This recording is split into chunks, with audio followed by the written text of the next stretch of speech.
Ya la podemos ver. Estamos viendo la... Perfecto, se ve Perfecto, perfecto. Gracias. excelente, muchas gracias.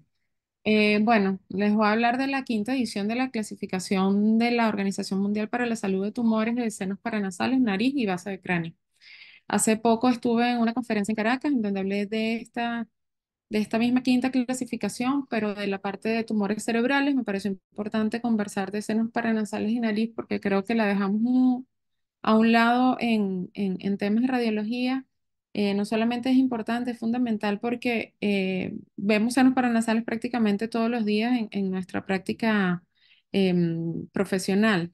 Entonces es importante saber cuándo una lesión nos tiene que llamar la atención, tenemos que ir un poco más allá, cuánto tenemos que solicitar una resonancia magnética, porque no todos los velamientos de senos paranasales definitivamente son poliposis nasal y sinusitis. Hay otras cosas que tenemos que tomar en cuenta y que saber, al menos como radiólogos, qué puntos importantes tenemos que tomar en cuenta para saber si, bueno, estamos ante la presencia de una posible enfermedad tumoral.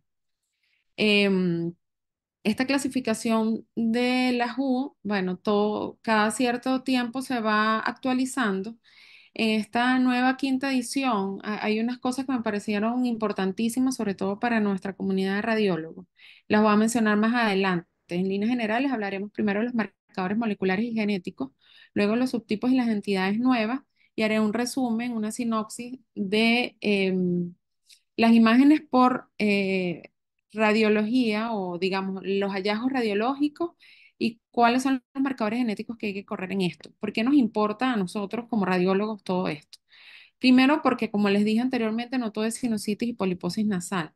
Segundo, existen una gran cantidad de tumores y nuestro diagnóstico, como siempre, el diagnóstico radiológico va a ayudar al médico tratante a que ponga la lupa sobre las lesiones. Lo que nosotros le digamos a los médicos tratantes va a hacer que ese médico comience a pensar que efectivamente es una enfermedad que puede ser tumoral, que la podemos agarrar a tiempo, que se puede tratar a tiempo, antes de que comiencen a aparecer el resto de las lesiones que son ya típicas, las metástasis y todas las demás cosas, y donde ya el paciente prácticamente no tiene mucho chance de recibir tratamiento adecuado y que sea curativo. ¿Qué es importante aquí? Esta frase me parece importantísima en la revisión de la WHO 2022. em, Hay un overlap en las imágenes, en la morfología, en el aspecto radiológico de las imágenes de senos paranasales de tipo tumoral. Muchas se parecen, muchas son muy parecidas. ¿Y cómo hacemos nosotros para diferenciar una cosa de otra? Eso es realmente un reto que tenemos los radiólogos. Los marcadores moleculares y la inmunohistoquímica ha sido todo este tiempo, todos estos años, y es actualmente rutina para evaluación de tumores, tanto del resto del cuerpo como de los senos paranasales. Sin embargo, el perfil genético es lo que ha cambiado desde la cuarta edición de la WHO y se mantuvo en esta quinta edición, y es lo que ha revolucionado definitivamente el pronóstico y tratamiento de estos pacientes. Em, con este perfil genético, muchas de las entidades que no tenían manera de diferenciarse entre sí, se comenzaron a diferenciar y ya vamos a ver adelante cuáles son. Esto es un resumen, digo, bastante resumido, ojo, de cuáles son los marcadores que se deben estudiar en estos pacientes. El IDH, si estuvieron presentes en mi charla de los tumores cerebrales y si lograron revisar la clasificación de perdón, la presentación de la WHO de la cuarta edición y de la quinta edición de tumores cerebrales, se van a dar cuenta que la mutación de IDH es bastante importante, es fundamental para la evaluación de este tipo de tumores.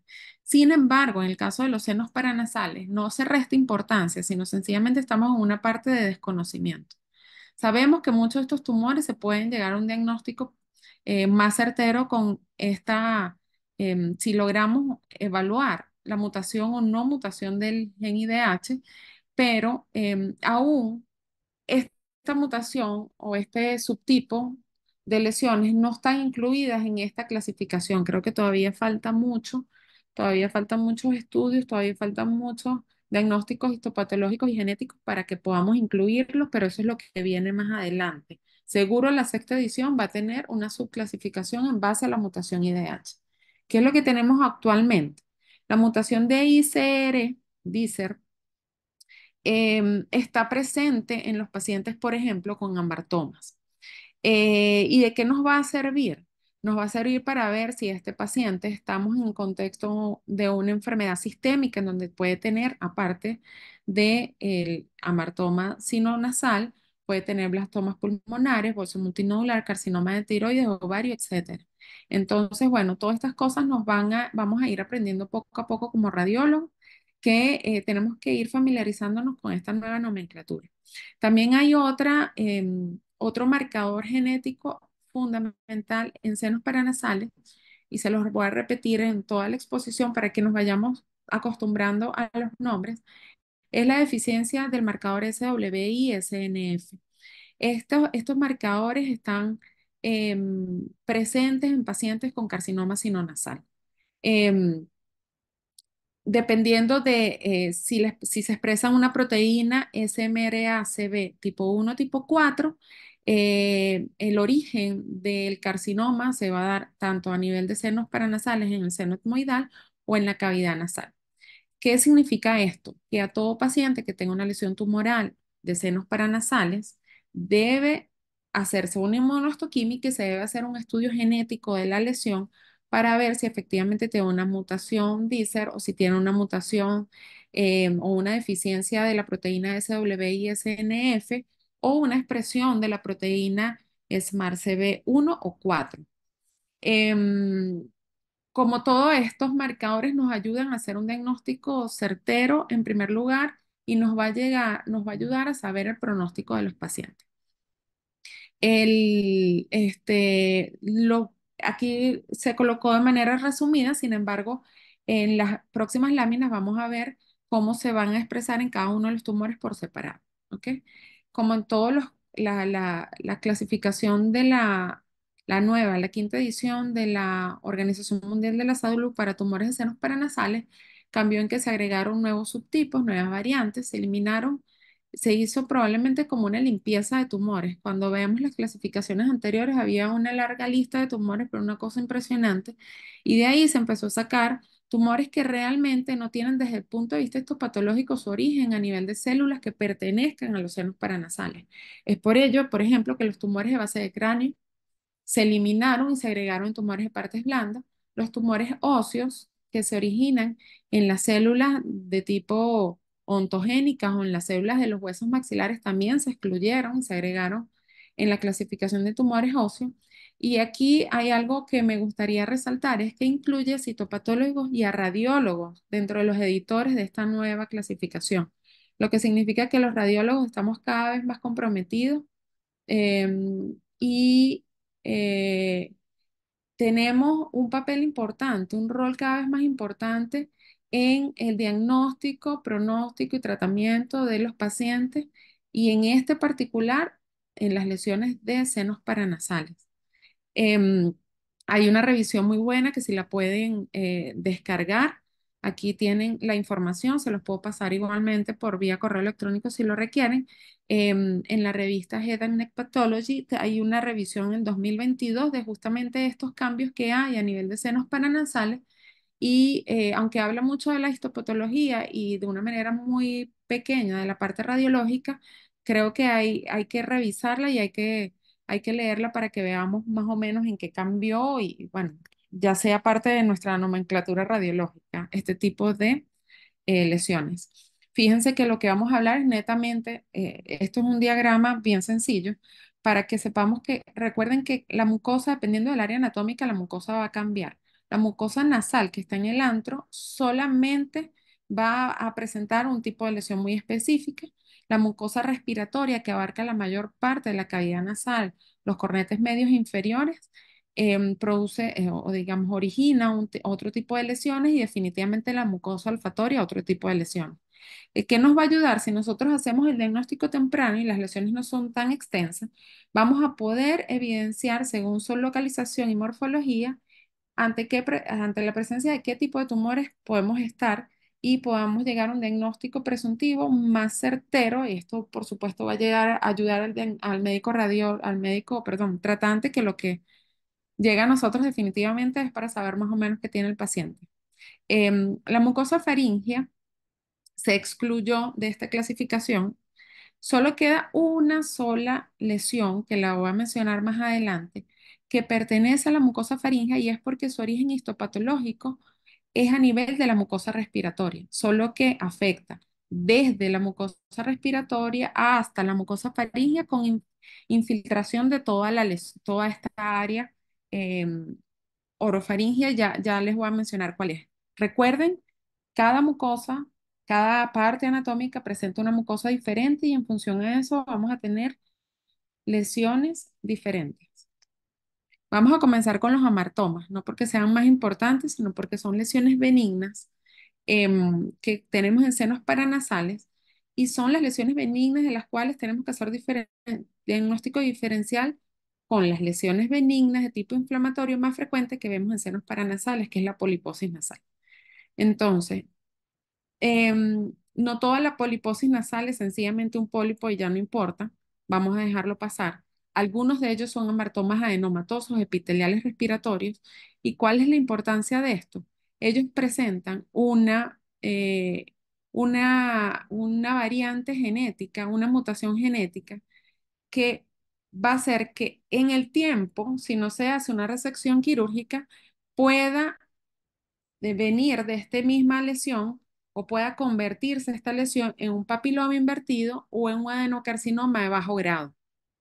Entonces, es importantísimo como radiólogo que podamos diferenciar una poliposis nasal convencional de la que vemos a diario de una martoma adenomatoso epitelial respiratorio o seromucinoso. Coloco junto porque el aspecto radiológico es prácticamente el mismo. La diferencia sería prácticamente histopatológica. La, el, el diagnóstico desde el punto de vista imagenológico de todas las lesiones que vamos a hablar es prácticamente lo mismo. Son lesiones polipoideas, exofíticas, en este caso homogéneas, que expande, que se mete por toda la cavidad nasal. Pero en este caso en particular se va a originar en el tercio em, posterior del septum nasal, en donde está la mucosa olfatoria. Recuerden el esquema que les coloqué anterior. Entonces, está en el tercio posterior y superior, en donde tenemos la mucosa olfatoria adyacente al cornete superior, es que vamos a ver el origen de este tipo de lesión. Si la vemos chiquitica, va a ser extraordinario porque vamos a poder diagnosticarla. Si la vemos extraordinariamente grande, que abarque toda la cavidad nasal, va a ser difícil para nosotros diferenciarla. Sin embargo, hay algo importante em, que nos ayuda a diferenciar, que es esto que tenemos aquí en rojo. El tamaño de la hendidura olfatoria. Cada vez que estemos ante la presencia de una lesión, les coloco la imagen para de una vez conversar el tamaño de la hendidura olfatoria. Esta es una imagen que no es un paciente mío, es un paciente de una revisión que hice para hacer esta presentación. Algunos casos son propios, otros casos son de la literatura. Este en particular es la literatura. Em, este paciente, si se dan cuenta, tiene una lesión sólida, homogénea, bueno, tiene un aspecto polipoideo realmente, em, que está metido solamente en la hendidura olfatoria y está condicionando una expansión, un agrandamiento de esta hendidura. Esto tenemos que acostumbrarnos de forma rutinaria cuando vemos lesiones en senos paranasales, cuando vemos sinusitis y poliposis nasal, a medirlo. Fíjense que aquí tenemos unas flechas que son bastante sencillas para que veamos de dónde a dónde vamos a medir la hendidura olfatoria. Si supera los 10 milímetros, definitivamente la lesión ante la lesión que estamos viendo en este momento es una lesión que proviene de esa hendidura olfatoria.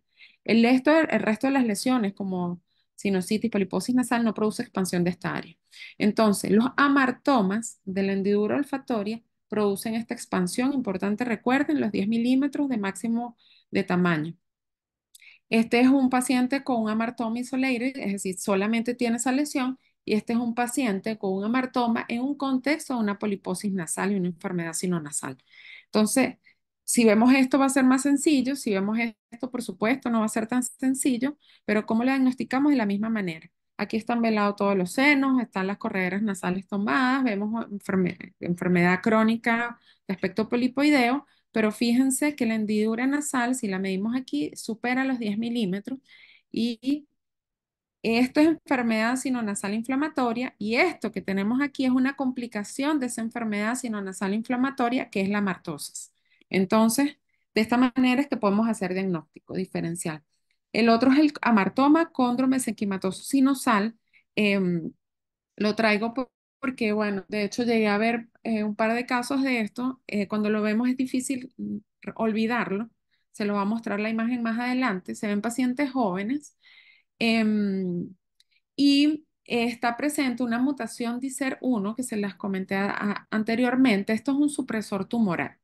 Entonces, cuando hay mutación de este gen, podemos estar ante la presencia de un síndrome que va a condicionar en nuestro cuerpo la presencia de múltiples lesiones de tipo tumorales. Entonces, pacientes con amartosis cóndrome mesenquimatosa sinusal que tengan la imagen que les voy a mostrar a continuación, debemos hacer una tomografía de tórax, disculpa, para revisar si tiene o no blastomas pulmonares porque son asintomáticos y debemos definitivamente revisar la tiroides y los ovarios. Estas son lesiones exofíticas, polipoideas, pero heterogéneas, calcificaciones dismórficas es lo que va a ayudarnos a hacer el diagnóstico. También produce erosión ósea por expansión y estos pedacitos de hueso se van a meter dentro del estroma tumoral y van a hacer que el aspecto em, sólido de esta lesión vaya a ir acompañado por dismórficas calcificaciones en su interior. Igualmente el transverso, la hendidura olfatoria es mayor a 10 milímetros porque también esta lesión proviene de este sitio anatómico. Entonces, fíjense que es una enfermedad sinusal difusa con imágenes de partes blandas, pero en las correderas nasales vamos a ver imágenes con calcificaciones en su interior, que es la destrucción ósea, sobre todo de las celdillas etmoidales. Fíjense que este otro paciente tiene presencia de estas imágenes de partes blandas con matriz ósea en su interior, dismórficas calcificaciones. em, y este paciente en particular tiene el síndrome de ICER1 asociado a imágenes de aspecto quístico con nódulo mural excéntrico de pequeño tamaño que son los blastomas pulmonares. Entonces recuerden esta imagen para que no se los olviden nunca, un paciente joven con una tomografía de senos paranasales que veamos calcificaciones en el interior de esa enfermedad sinusal difusa, tenemos que recordar que es posible que sea este tipo de amartomas. Em, ya dejamos a un lado los amartomas que provienen justamente de esa mucosa olfatoria y ahora vamos a las lesiones que son de la mucosa o de la parte epitelial de la mucosa respiratoria, ¿ok? Del epitelio de la mucosa respiratoria, dentro de los cuales está el papiloma invertido. Yo creo que todos hemos visto en algún momento un papiloma invertido, es una cosa que no se olvida. Es una imagen bastante característica. Se origina en la pared de la cavidad nasal, de los senos etmoidales o maxilares porque como les dije, fíjense que la mucosa respiratoria está en toda esta área que va dentro de los senos paranasales y abarca las correderas nasales, los cornetes medios e inferiores, ¿ok? Pero hay algo importante dentro nuevamente de nuestros key points, recordar que en su gran mayoría provienen de las células que están adyacentes al meato medio. Entonces vamos a tener un complejo osteometal francamente dilatado asociado a una enfermedad sinonasal difusa. Vamos a ver una imagen a continuación. Otra cosa importante es saber cuándo vamos a ir más allá cuando esto no estamos ante la presencia de una sinusitis sencilla. Primero, desde el punto de vista clínico, una sinusitis sencilla resuelve con tratamiento. Que le hagamos un control al paciente y permanezca relativamente igual significa que hay algo de base que debemos estudiar con una resonancia. Que haya calcificaciones, hay que estudiar resonancia. Que haya infiltración a las estructuras circunvecinas, hay que estudiar con resonancia. Que haya hiperostosis de tabique nasal y se las voy a mostrar, hay que hacer una resonancia. Y otra cosa importante es que sea heterogéneo el aspecto, que no sea un aspecto homogéneo con el que estamos acostumbrados a ver es una enfermedad inflamatoria sinonasal. Entonces, el papiloma invertido clásicamente tiene un aspecto cerebriforme en T2 y en T1 postcontraste. Ya lo vamos a ver. Fíjense que este es un paciente, ambos pacientes tienen un papiloma invertido, usualmente es unilateral, afecta a los senos paranasales porque no permite que haya drenaje del moco que se produce en estos senos paranasales y usualmente la lesión está centrada en la cavidad nasal casi siempre a nivel del meato medio del el complejo osteomiatal. Fíjense cómo está aquí expandido. Esto es un signo patognomónico de esta enfermedad. Por supuesto, va a producir, como no infiltra el tabique nasal, lo que hace es que lo desplaza, va a haber desviación del tabique nasal y en este caso son crecimientos lentos en el tiempo, que va a hacer que haya todos los cambios asociados a un proceso inflamatorio sinonasal crónico, que es que puede haber disminución de la amplitud de los senos paranasales si efectivamente hay una oclusión 100% de su orificio de salida y puede haber hiperostosis compensatoria. Entonces, esto es importante. Esto te dice que es un proceso francamente crónico que tiene muchos años y que, bueno, puede ser un papiloma invertido porque fíjense que tiene la imagen típica de que nos abre el complejo osteomiatal, al igual que este, y que es unilateral. Esta es una imagen de resonancia o una secuencia coronal, una secuencia T2 o una imagen coronal, en donde fíjense que tiene lo que llaman aspecto cerebriforme. Este es otro paciente de nuestra consulta privada en donde vemos que hay un velamiento de todos los senos paranasales, sin embargo, se ve en la hemi porción derecha de los senos paranasales, correderas nasales, celdillas etmoidales, el seno esfenoidal y el seno maxilar. Miren cómo se perdió la anatomía completa del seno maxilar, en donde vemos que prácticamente no podemos ver ni siquiera dónde está el complejo osteomiatal, la zona de drenaje del seno maxilar. Cuando estamos ante la presencia de esto, recuerden siempre que el papiloma invertido es el primer diagnóstico diferencial. Este es otro paciente en la consulta donde vemos un aspecto cerebriforme. Puede meterse hacia la fosa pterigopalatina, a través de partes blandas puede diseminarse en las cavidades circunvecinas. Otra cosa importantísima es la difusión en la resonancia. Es una difusión que está francamente restringida en este paciente y es porque este paciente tiene una alta tendencia a convertirse en una lesión de tipo carcinomatosa. Entonces, cuando no todos los pacientes con papiloma invertido tienen restricción positiva. Si vemos restricción positiva y un AS francamente negro, por favor, tenemos que colocarlo en nuestro reporte porque probablemente este paciente tenga una alteración genética que produce que más adelante o que ocasiona más adelante un carcinoma. Luego tenemos otro papiloma sinonasal, que en este caso no es papiloma invertido, sino sinonasal oncocítico. Es prácticamente igual al anterior, solo que desde el punto de vista de imágenes vamos a ver la misma imagen lobulada hacia la cavidad nasal, meato medio, asociado a osteoitis, cerebriforme el aspecto, pero en estos pacientes en particular, por su origen, digamos, por el tipo de células que vemos en la histopatología, vamos a tener que la lesión en T1 simple sea hiperintensa. Él va a cortar el tiempo de T1. Este es un T1 en donde vemos que todavía mejor dicho, por la obstrucción de la salida del moco del seno frontal, tenemos un contenido bastante hiperintenso líquido en el seno frontal, en el T1, y es porque hay alto contenido de proteínas en esta lesión. Eh, que vemos a continuación. El T1, si lo comparamos con el cornete, fíjense, es hiperintenso, eso es patognomónico de este tipo de poliposis. Entonces, tiene ávida captación de contraste, usualmente el contraste, el realce es homogéneo y es muy parecido al contraste que vemos en los cornetes y la mucosa. Luego tenemos el sinonasal esofítico, es el último que está dentro de la clasificación de la Organización Mundial de la Salud. Em, Realmente es más infrecuente pero está asociado al virus VPH. Entonces, es importante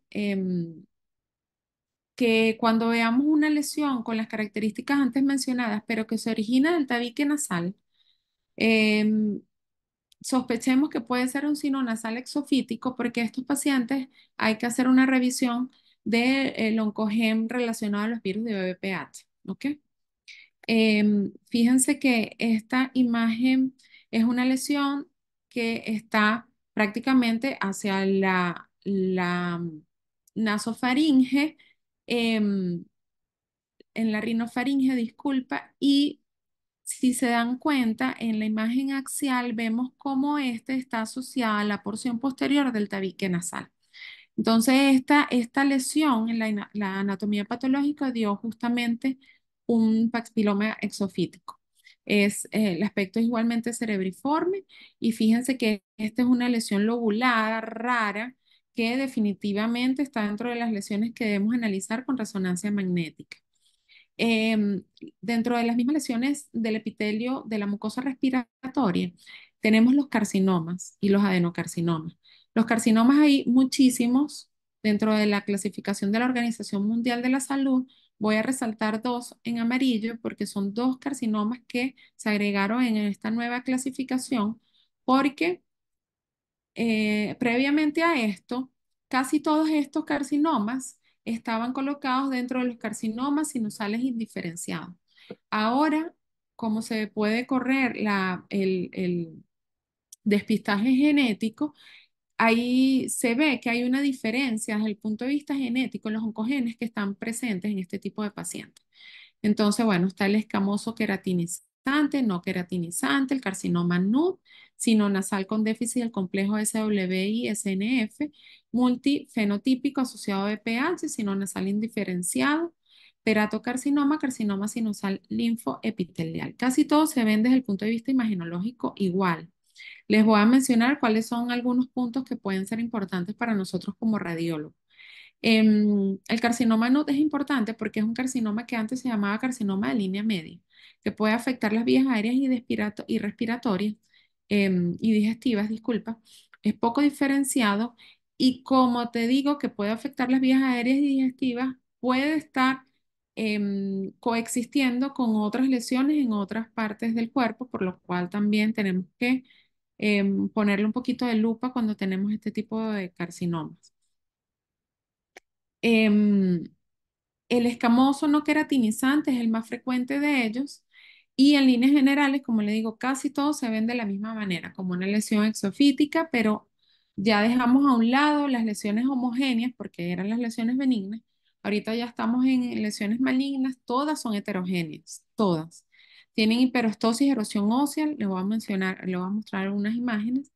Em, Infiltran los senos paranasales, provienen de las correas nasales, infiltran la lámina cribosa y se puede extender hacia la porción, hacia la región frontal, hacia la fosa pterigopalatina y bueno, definitivamente por contigüidad, incluso hasta la órbita.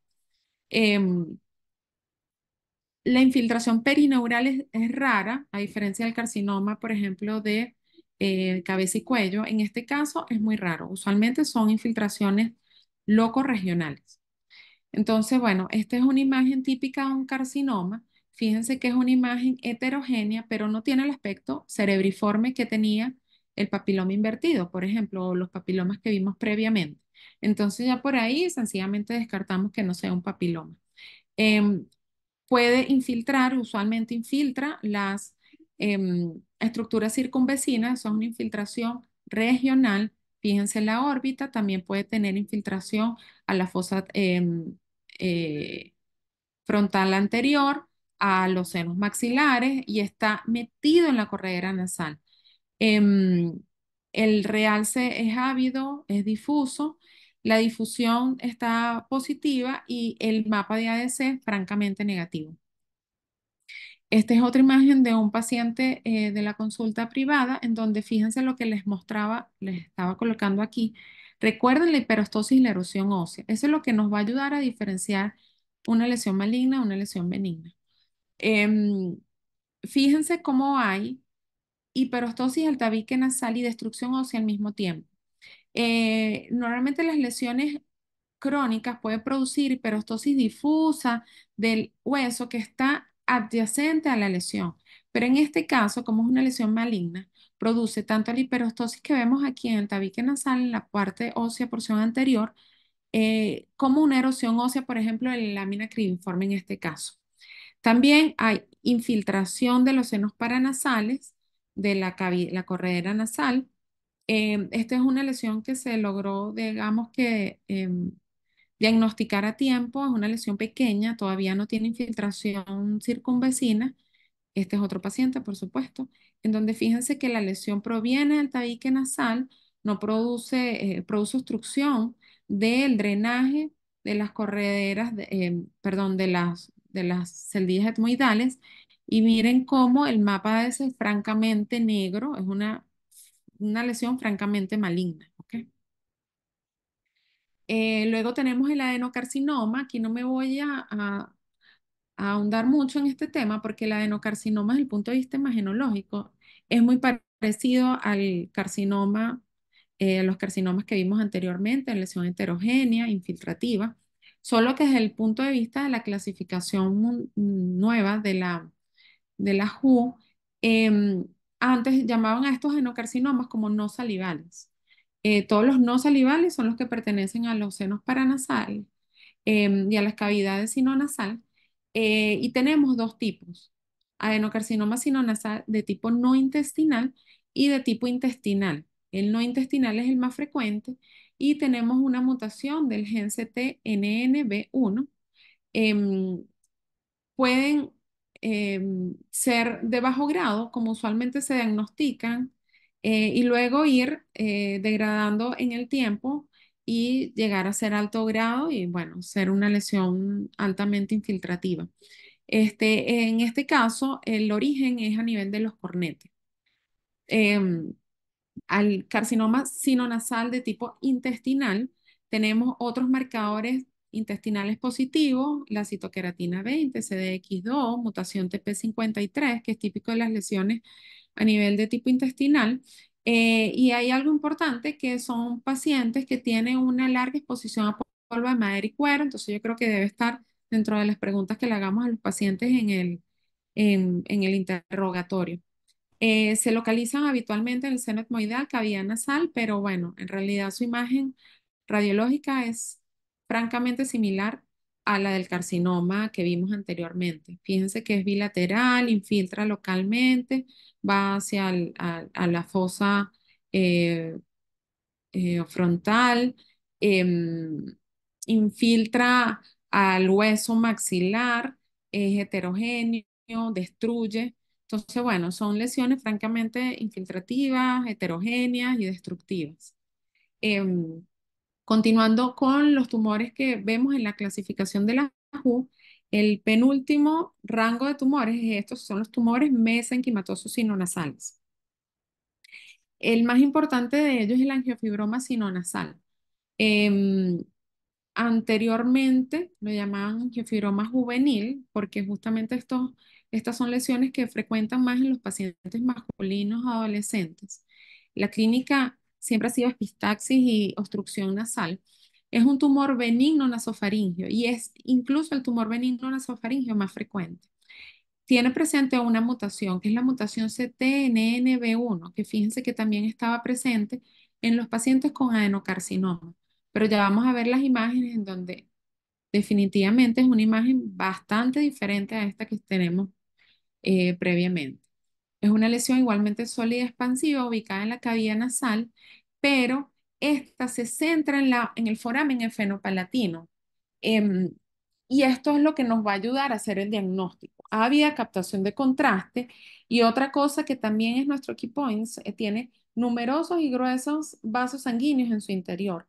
Es altamente vascular y de hecho parte del tratamiento es también realizado por radiólogos, pero neuroradiólogos intervencionistas que hacen una embolización previa a la resección quirúrgica. Se extiende a la fosa pterigopalatina, la nasofaringe. Es raro, pero también puede tener infiltración a la fosa intracraniana y expansión a las regiones circunvecinas. Aunque es benigno, es francamente expansible. Em, Fíjense, es una lesión que crece de forma lenta. Les voy a mostrar varias imágenes, estos son diferentes pacientes, pero bueno, lo que necesito que vean es aquí.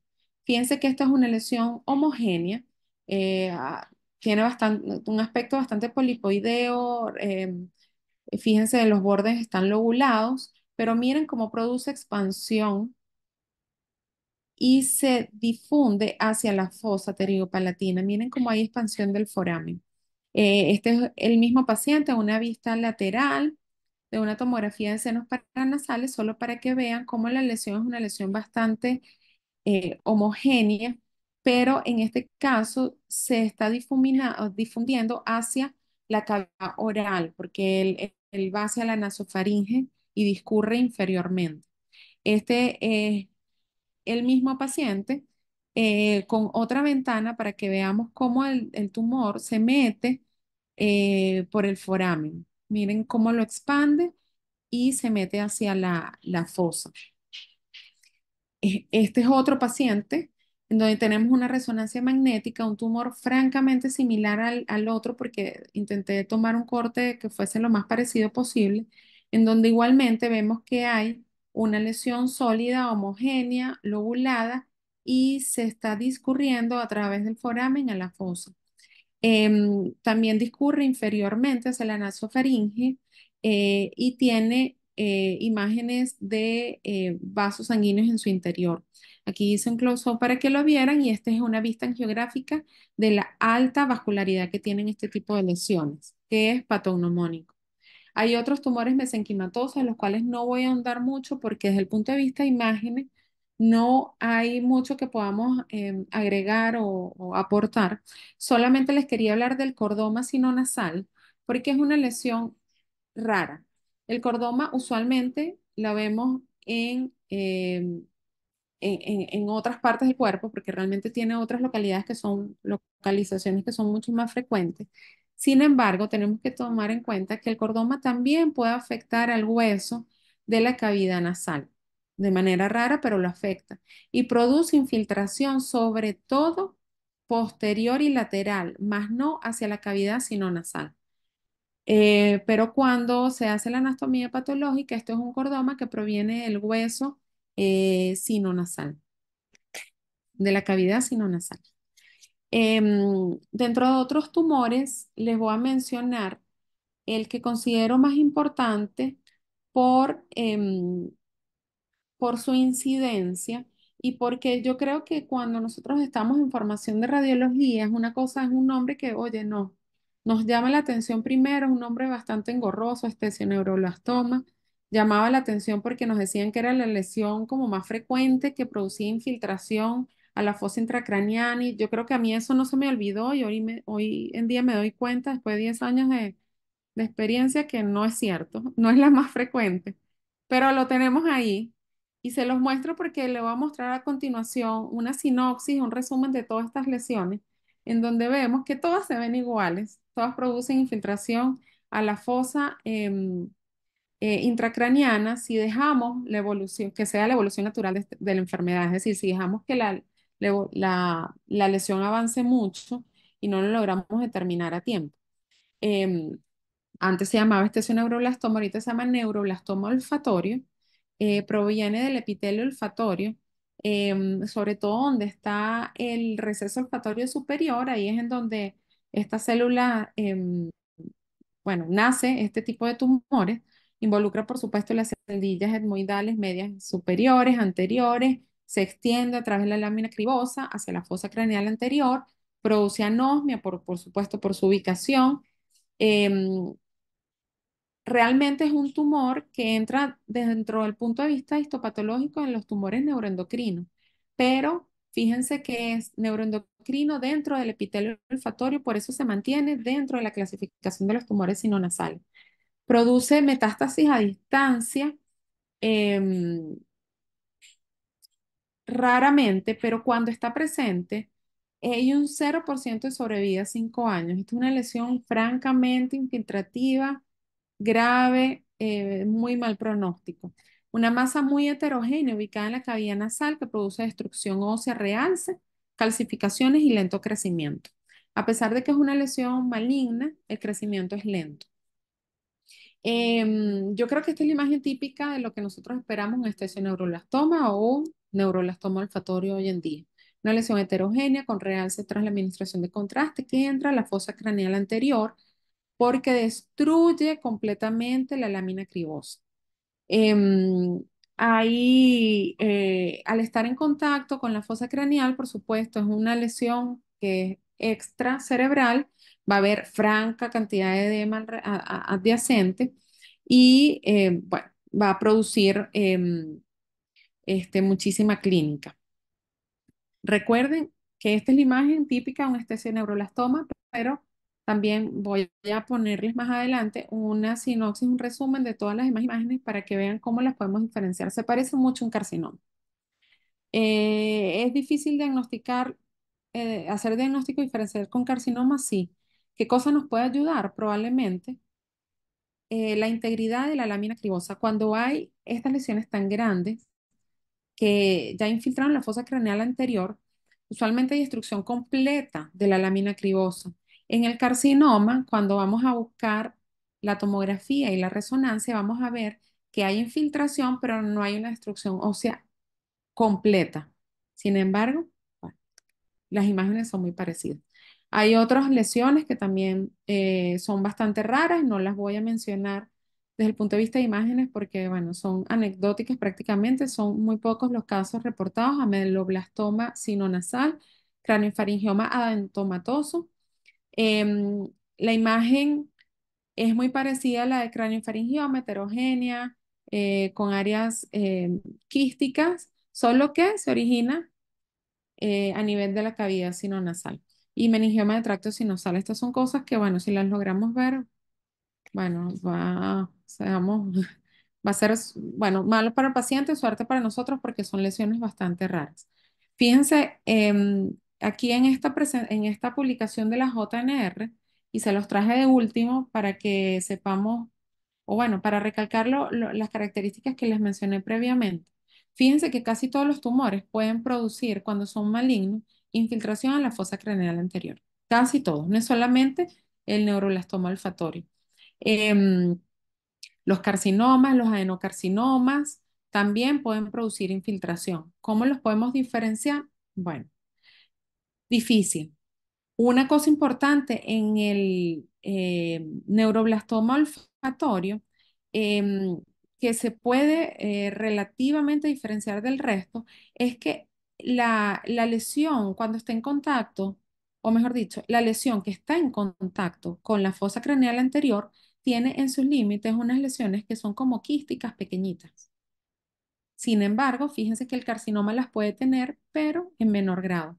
Fíjense que aquí no se ve ni siquiera una raya negra discreta, es decir, hay destrucción 100% de la lámina cribosa y miren cómo se ve aquí, que se mantiene la lámina cribosa, solo que a través de los orificios de infiltración de la lámina cribosa que se van haciendo cada vez más grandes, va pasando a la fosa craneal, pero no hay una destrucción completa del hueso. Yo creo que eso probablemente sea una de las cosas que nos puede ayudar a diferenciar. Definitivamente es lo que yo veo que nos puede ayudar a hacer bueno, la diferenciación. Con respecto al papiloma invertido, recuerden el aspecto cerebriforme. em, y bueno, están los demás tumores que son pues, bastante infrecuentes. Este cuadrito es sencillamente una sinopsis de cuáles son los marcadores inmunohistoquímicos y genéticos que están presentes en cada uno de ellos y que nos va a ayudar a diferenciar todo este tipo de tumores que realmente desde el punto de vista morfológico son muy difíciles para nosotros diferenciar. Si no tenemos estas herramientas, va a ser difícil que le podamos dar nombre y apellido. Entonces, bueno, muchísimas gracias por su atención. De verdad que para mí es un honor estar con ustedes y bueno, estoy abierta a cualquier pregunta.